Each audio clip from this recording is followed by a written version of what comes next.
For over 30 years, I've been traveling around the world reporting on cultural history, tourist attractions, and what's good to eat and drink. During those years, I learned a lot about where to go and what to do when you get there. I also spent over 5,000 nights in various hotels. Some were great, and some were not so great. I thought you might like to see the great ones, so we put together a program with some of my favorites. The George V is a perfect example. On January 17, 1928, the George V opened in Paris. It was owned and partially designed by Joel Hillman. Hillman, who was born in Memphis, Tennessee, had a long history of operating successful restaurants and hotels in the United States. He eliminated the word hotel from his Paris property in order to give people the feeling that his place was a private home rather than a commercial establishment. The French press described it as conceived in the spirit of modern and elegant luxury and endowed with the latest technological innovations. And that would still be a good description of the property.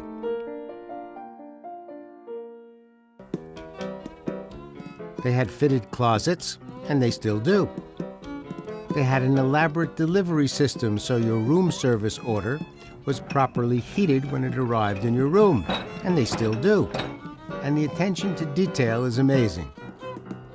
It's one thing to have a traditional American or continental breakfast brought to your room, but the Four Seasons offers a classic Japanese breakfast. Ohayou gozaimasu. But for me, the most luxurious element was the introduction of 2 bathrooms in each suite so that 2 people could bathe at the same time and be ready to go down to dinner together. Not that that's actually ever happened to me, but it's a great theory. In 1997, Four Seasons Hotels took over the management of the property and spent over $125 million on renovations. These days, the property is known as the Four Seasons Hotel George V, and it's more luxurious than ever. Art Deco details in the windows and balconies were restored. Hallway arches were brought back to their early size. Much of the original art has been restored and returned, including a set of 17th century tapestries. Christopher Norton is the general manager. We create in the Georges V this bubble and this special place that when you come and stay with us, you feel cocooned, you feel safe, and we remove all obstacles and things that could weigh on your life. So you can concentrate on what is important to you and we'll take care of all the rest for you. The Cinq is the main restaurant in the hotel. It's been awarded 2 of a possible 3 stars by the Guide Michelin, and that's a big deal. Thierry Jacques is the restaurant manager. We started 8 years and a half ago in this wonderful place, and it was a gift every day because when we arrived it was completely empty. It's in gold and gray in terms of color with the wonderful florals. The service is very professional, very friendly. And what shall we drink with dinner? Difficult question. Over 50,000 bottles of the world's finest wines rest below the hotel in what was once the quarry that supplied stones for the construction of the Arc de Triomphe. There's a second wine cellar that is used to keep about 100 different champagnes at just the right temperature for immediate use, and a third wine cellar just outside of Paris where another 10,000 bottles are slowly aging to maturity.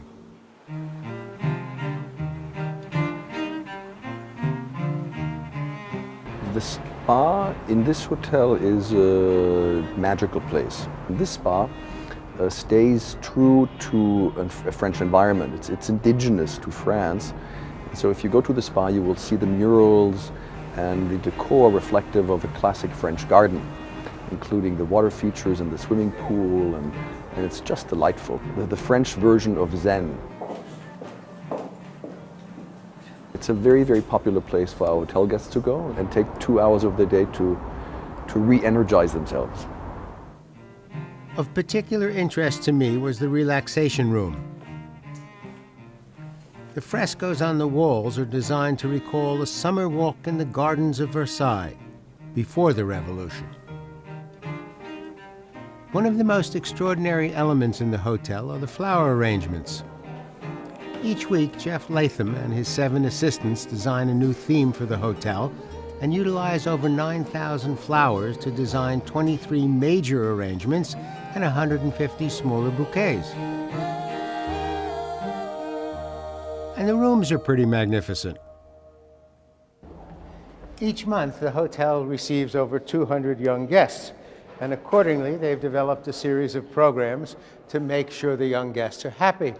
As a man who is a father, a grandfather, and about to enter my second childhood, I have a great appreciation for their young guests program. Upon check-in, each child receives a small personalized booklet with helpful hints.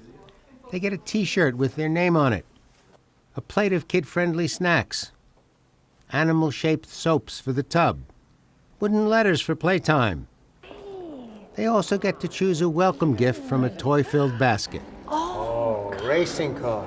I think I'm going to go with the tiger who came to tea. What a great choice. I love this place.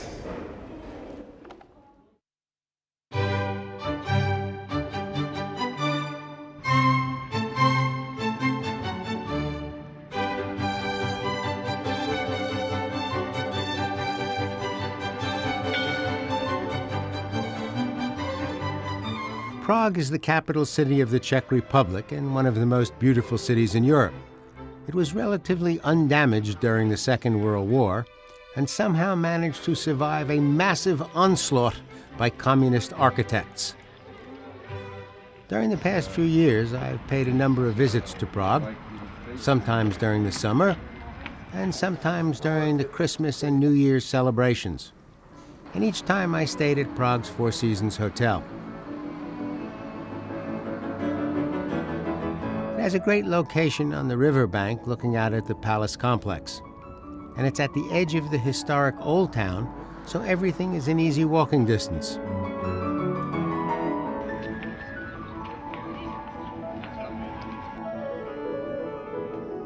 The public rooms in the hotel have an intimate quality, and I put them to good use. Public areas in hotels and cafes are designed for waiting and meeting, and you need a couple of things to make them work. You should be able to sit down, because you never know when someone is going to be late, to order something to drink, and to look like you are not waiting for someone, while in fact you are waiting for someone. And try to control your reaction to what you read in the newspaper. When do I get my bailout? The hotel also has a collection of Czech art that ranges from old lithographs to modernist abstract paintings to works in glass. This is a piece of art by a very famous Czech artist who works in glass, and it's got lots of holes in it and broken, and it's being held together kind of like by glue. And the story is that it's a symbol of the falling apart of the communist regime. Or it could be that he finished this beautiful piece and then he dropped it and he thought, oh my God, this is so expensive. I don't want to have to throw this out. So I think I'll just paste it together and make a great story. The hotel has a restaurant that has been awarded a star by the Michelin Guide, and it's the first restaurant in Central and Eastern Europe to win one. The chef is Andrea Accordi, who was born in Verona and reflects his Italian heritage in 3 of his favorite dishes. We started with homemade potato gnocchi with morel mushrooms and red prawns, topped with creamed trumpet zucchini and carrot foam. The main course was suckling pig with mashed potatoes, sweet and sour pepper shallots, bacon, and warm chanterelle mushrooms with crispy vegetables. And for dessert, Sicilian cannoli filled with buffalo ricotta cheese, pistachio yogurt, essence of almond sorbet, and sangria syrup.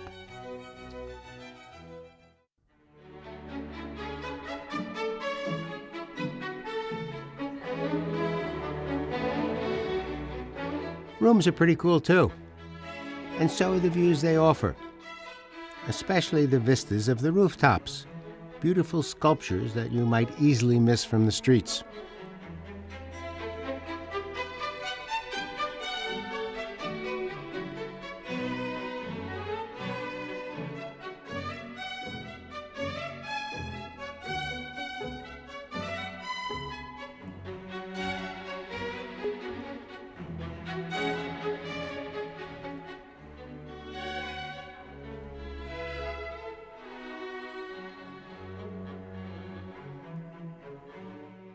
The hotel is particularly interested in family guests, and while I was there at Christmas time, they invited the Prague Opera to host a holiday tea party for children, which I shot on my minicam.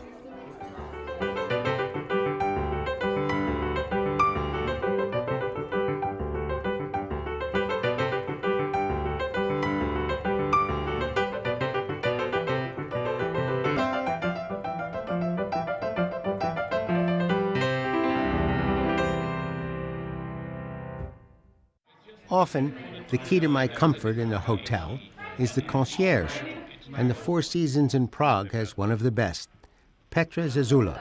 A good concierge can tell you where to eat and where to shop.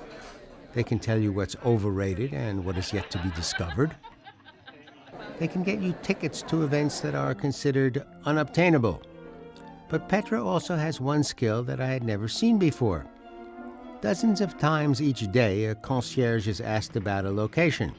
A map comes out, gets marked, and the guests are on their way. I love your outfit. You look so cute. Petra takes out the map, but he turns it towards the guest and marks it as you look at it. Petra has learned to write backwards, so his guests can better follow his instructions. Thanks a lot. Each time I come back to Prague, something new has been added, and someone at the hotel always knows where to find it.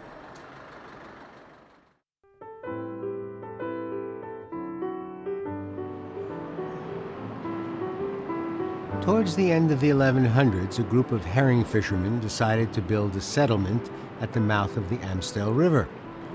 They drove wooden stakes into the mud, bound some wet earth and seaweed around the stakes, and patched together a few huts on top of the mounds. Nothing to brag about, but still something you could call home. There was, however, one serious problem. At high tide, home was about 3 feet underwater.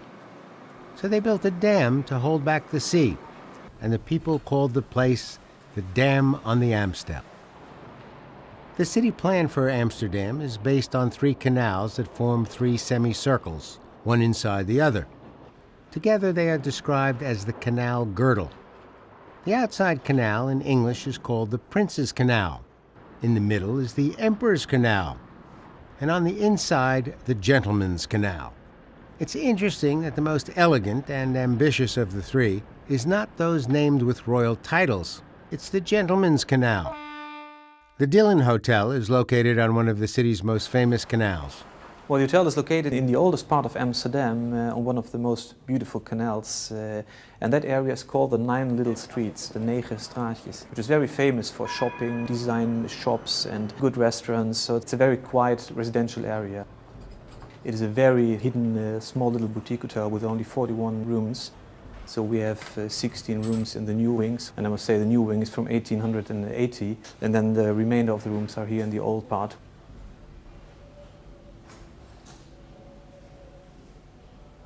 The combination of history, like the beams here and the brick floor, and in the combination with the furniture and the nowadays technology, that makes it a very nice blend. It's a small restaurant with only 10 tables there. We do serve there breakfast, lunch and dinner, but try and really to make it a destination restaurant. I brought in a new chef and a completely new cuisine, which we thought needs to be embedded in the Amsterdam market.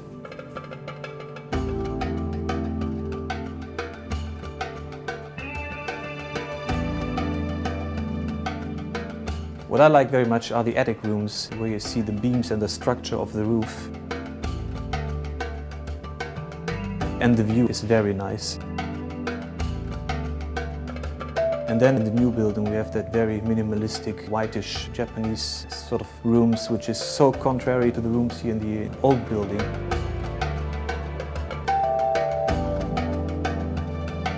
The Ariana room, which is exactly the site where the first theater was. This is a room we just rebuilt 1.5 years ago, and it's now our function room, and that holds up to 80 people. But it's a very dramatic look. It has a very nice art-designed wall with different light scenarios, so that makes the room very suitable for social events, for weddings, for meetings, presentations, whatever. And that in combination with a courtyard combining both buildings is a fantastic location. We have a very old antique saloon boat built in 1930, so we have an exclusive contract with the owner. And whenever we have guests who would like to see Amsterdam from the waterside, which is, by the way, the nicest way to explore Amsterdam, we call them up, and then we have a small little boat landing in front of the hotel, and then we do tours. What we are trying to do is to make really a tailor-made package for them, whatever they would like to do and whenever they would like to go. We offer them full catering on board, even with the waiter and the cook, so we have small cooking facilities on board, so we can do small little dishes, appetizers, and of course celebrate a party up to 12 people on board. And next to that we have 10 Johnny Loco designed bicycles in front of the hotel, and our type of guests, they love exploring the city, and the best thing to do that next to the boat is riding a bicycle. The nice thing about the bar, which used to be sort of a private dining room, we transformed it into a bar, and it's very nice for locals after work coming in for drink. We have 2 beers. The local beer is Heineken, of course, and we have the brand beer that comes off from the south of Holland, which is a little bit more of an upscale beer, and we'll try one today.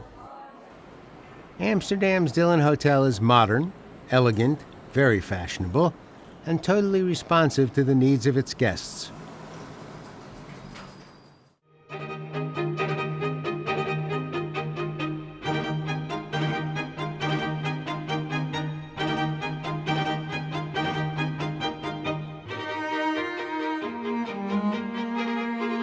This is Provence, in the southeast corner of France. It's a region that runs for 180 miles between the Riviera on the Mediterranean Sea and the mountains that rise up into the Alps. The fields are covered with flowers, olive groves that produce some of the world's finest olive oil, vineyards that produce the light and pleasant wines associated with the area, and hills topped with picturesque villages that have been around for over 1,000 years. One of my favorite villages is Fayence. Jean-Jacques Yomé is the chief concierge at the Four Seasons Resort in Provence, and he took me on a tour. What were the days that the market was open? Excellent little restaurants, outdoor cafes, and a small but interesting open market filled with things I like. Spice cakes. I like spice cakes. Another one of my weaknesses. I like nougat. I like cheese. No shopping until the tasting is complete. It's a tough act. That's wonderful. You'll also find the town of Grasse, which is the world epicenter for the perfume industry.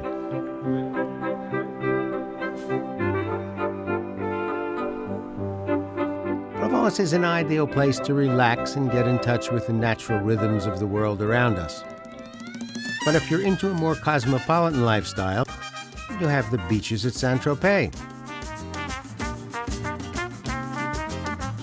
There's also the glamour of Cannes, which was a small fishing village until the 1830s, when it was transformed into the chic town that hosts the world's most important film festival. And about an hour to the east, the excitement of Monte Carlo. I came to this part of France to spend a few days at the Four Seasons Resort at Terre Blanche, which is an unusual property. 115 villas built on a hillside. Each has a bedroom and a living room with French doors that open onto a private terrace with expansive views of the mountain range. Olympic-sized bathtubs in elegant bathrooms. Well-defined work areas should you feel the need to work. But they're thinking about hiring a psychologist to help you suppress the feeling that you need to work. Some of the villas have their own private hot tubs. They have a Michelin-starred restaurant for serious eaters.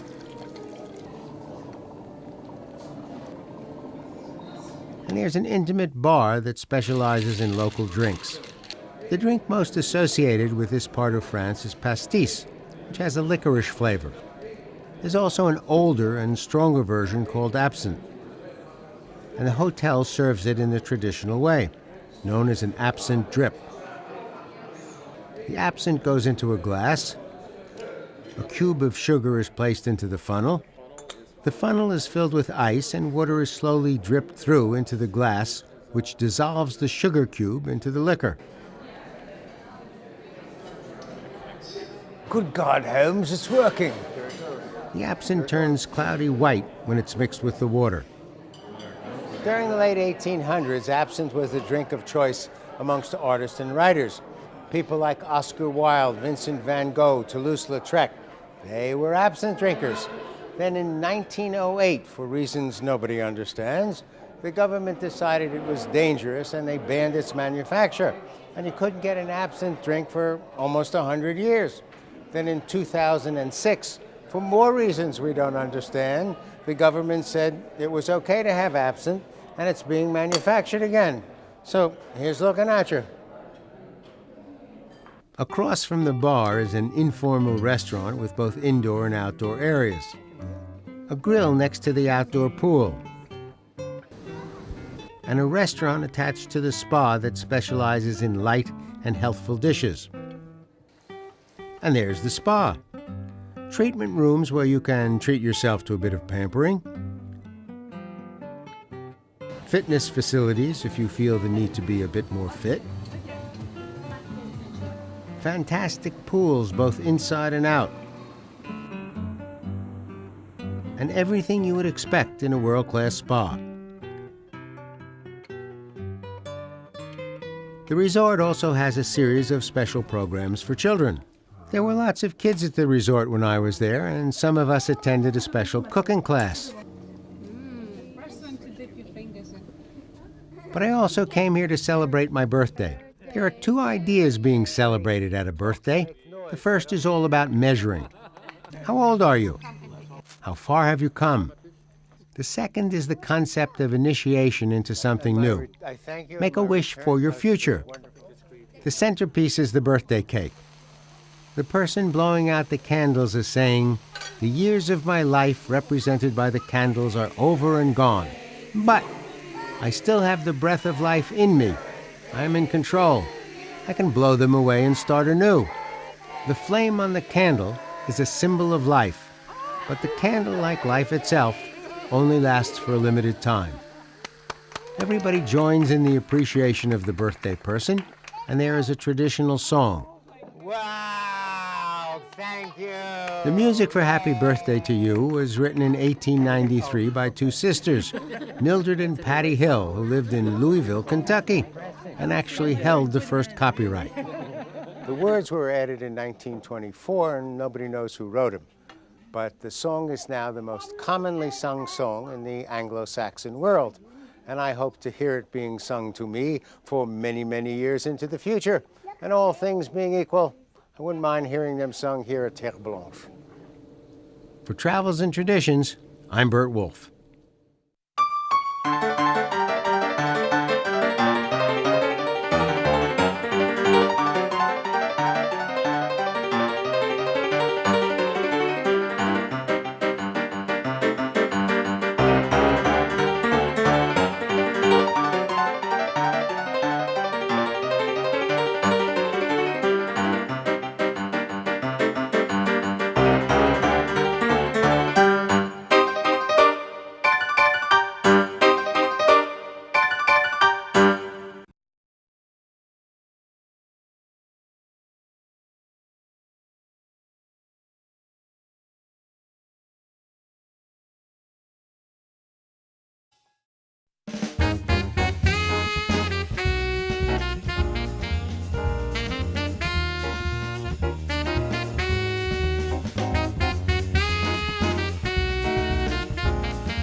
For over 30 years, I've been traveling around the world reporting on cultural history, tourist attractions, and what's good to eat and drink.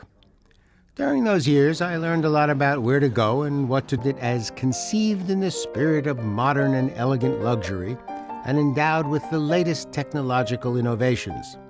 And that would still be a good description of the property.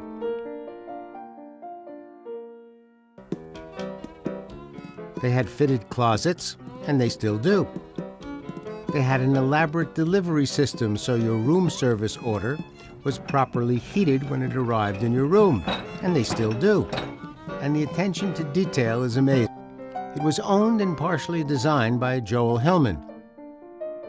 Hillman, who was born in Memphis, Tennessee, had a long history of operating successful restaurants and hotels in the United States.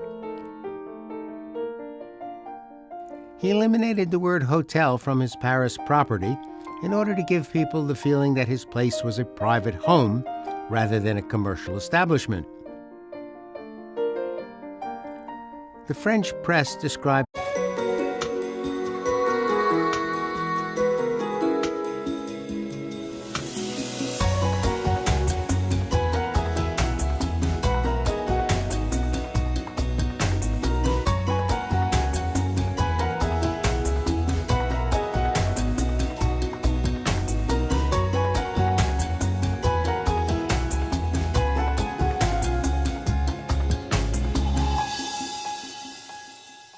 do when you get there. I also spent over 5,000 nights in various hotels. Some were great, and some were not so great. I thought you might like to see the great ones, so we put together a program with some of my favorites. The George V is a perfect example. On January 17, 1928, the George V opened in Paris.